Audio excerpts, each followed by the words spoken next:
Hi friends, welcome back to my YouTube channel. നമുക്കൊരു റാഗി പാലപ്പം ഉണ്ടാക്കിയാലോ? അതെങ്ങനെയാണ് തയ്യാറാക്കുന്നതെന്ന് നോക്കാം. പോകാം റെസിപ്പിയിലേക്ക്. അതിനുവേണ്ടി ഞാൻ കുറച്ച് റാഗി പൗഡർ എടുത്തിട്ടുണ്ട്. ഇത് വറുത്ത പൊടിയാണ്. ഇതിൻ്റെ പകുതി ഞാൻ എടുത്തിട്ടുണ്ട്. ഇത് 1/2 കിലോയുടെ പാക്കറ്റാണ്. ഇതിൻ്റെ പകുതി ഞാൻ ഇടിയപ്പം ഉണ്ടാക്കാൻ എടുത്തിട്ടുണ്ട്. ബാക്കി ഞാൻ ഇതിലേക്ക് ഇട്ട് കൊടുക്കുവാണ്. അതിനാവശ്യത്തിനായിട്ട് കുറച്ച് തേങ്ങ എടുത്തിട്ടുണ്ട്. ഇത് ഇതിലേക്ക് ഇട്ട് കൊടുക്കുവാണ്. ഇനി ഇതിലേക്ക് എടുത്ത് വെച്ചിരുന്ന തേങ്ങ അതും കൂടി ഇട്ട് കൊടുക്കുവാണ്. ഈ ഇഷ്ടമാണ് ഞാൻ എടുത്തിരിക്കുന്നത്. ഇതിലേക്ക് ഞാൻ 1/2 ടീസ്പൂണ് ഇൻസ്റ്റൻറ്റ് ഡ്രൈ ഈസ്റ്റും കൂടെ ചേർത്ത് കൊടുക്കുവാണ്. ഇതും കൂടെ ചേർത്ത് കൊടുക്കാമേ. ഇതെല്ലാം കൂടെ ഒന്ന് മിക്സ് ചെയ്യാമേ. ഇത് ഡ്രൈ ഈസ്റ്റാണ്, അതുകൊണ്ട് ഇത് കലക്കി ചേർക്കേണ്ട ആവശ്യമില്ല. ഇതിലങ്ങ് ഡയറക്റ്റ് ചേർത്ത് കൊടുത്ത് അരച്ചെടുത്താൽ മതി. 1 ടേബിൾ സ്പൂൺ പഞ്ചസാരയും കൂടെ ചേർത്ത് കൊടുക്കുവാണ്.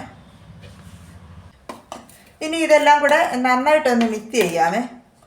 റാഗി പൗഡർ എടുത്ത് അതേ കപ്പിന് തന്നെ ഞാൻ 3/4 കപ്പ് വെള്ളം കൂടി ഇതിൽ ചേർത്ത് കൊടുക്കുവാണ്. ഞാൻ ഇതിന് 1/2 കപ്പ് വെള്ളം ചേർത്ത് കൊടുത്തിട്ടുണ്ട്. ഇനി ഇത് ഫൈനായിട്ടൊന്ന് അരച്ചെടുക്കാമേ. അത് നല്ല ഫൈനായിട്ട് ഞാൻ അരച്ചെടുത്തിട്ടുണ്ട്. ഇത് ഇതിലേക്ക് ഒഴിച്ചു കൊടുക്കാമേ. ഇതിൽ ഉപ്പ് ഞാനിപ്പോൾ ചേർത്ത് കൊടുക്കുന്നില്ല. ഉപ്പ് പാലപ്പം തയ്യാറാക്കാൻ നേരം ചേർത്ത് കൊടുക്കാമേ. ഇത് ഞാൻ ഓവർനൈറ്റ് ഒന്ന് വെക്കുകയാണ്. എന്നിട്ട് രാവിലെ എടുത്ത് പാലപ്പം തയ്യാറാക്കാമേ. ഇതൊന്ന് അടച്ച് വെച്ച് കൊടുക്കാമേ.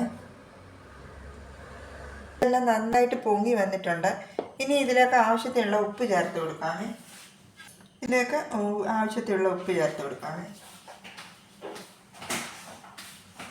ഇനി ഇതെല്ലാം കൂടെ നന്നായിട്ടൊന്ന് മിക്സ് ചെയ്യാമേ.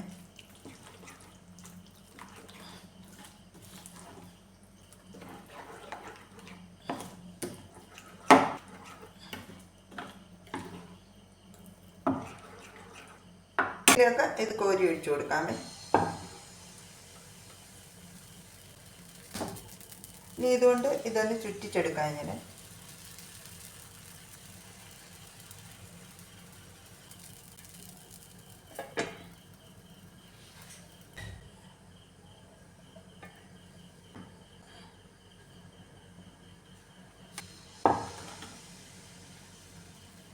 ഇതിങ്ങനെ ചുറ്റിച്ചു കൊടുക്കാമേ.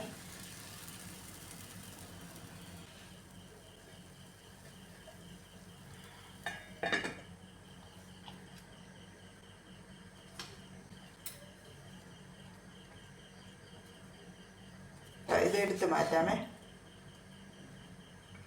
നമ്മുടെ റാഗി പാലപ്പം ഇവിടെ റെഡി ആയിട്ടുണ്ട്. നല്ല ടേസ്റ്റാണ്. ഇത് ഹെൽത്തിയാണ്. നിങ്ങളിതൊന്ന് ട്രൈ ചെയ്ത് നോക്കുക.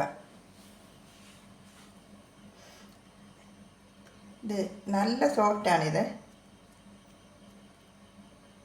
നിങ്ങളിതൊന്ന് ട്രൈ ചെയ്ത് നോക്കിയിട്ട് ഫീഡ്ബാക്ക് അറിയിക്കാൻ മറക്കരുത്.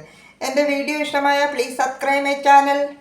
അടുത്ത വീഡിയോയിലൂടെ നമുക്ക് വീണ്ടും കാണാം. Thank you.